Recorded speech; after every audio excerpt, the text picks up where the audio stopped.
Well, hey, hope this video helps somebody out. Let's see, we have a 2014 Cummins 6.7. We have all the emissions on it, about 135,000 miles on it.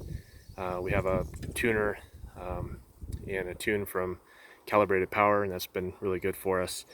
The other day, or I guess a while back, I noticed a little bit loss in the exhaust brake on the Jake brake, and so didn't know if it was just myself and I was being sensitive to it or not.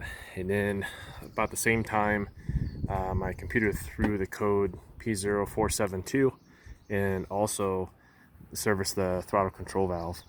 And so I didn't know that the P0472 until I actually had taken off the throttle control valve, the factory one, and cleaned it out, reassembled it. Didn't work.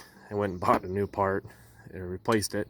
Still had that darn service light in there, so I wasn't quite sure what it was. I couldn't find nothing online, but turns out what it is this little sensor right here at the exhaust back pressure. It's that P0472 code, and so some guys are having problems with that little, that's the sensor right there. It's connected to a small tube, it goes down to the exhaust manifold.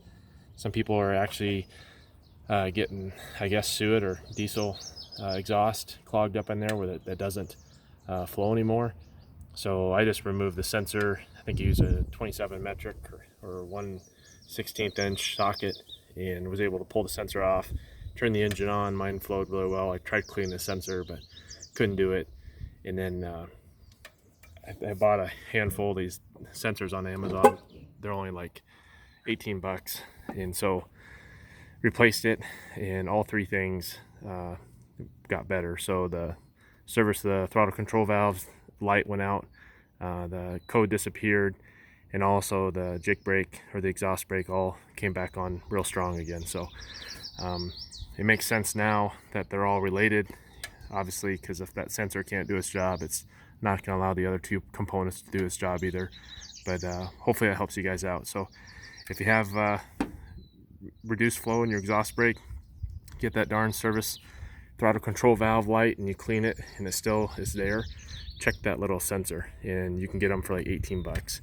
I've heard some people complain like they're a couple hundred if you get the real one, but for $18 you can buy 3 or 4 and have some extras on hand. So anyhow, thanks for all the contributions everyone else has made, and hopefully this helps somebody out. All right.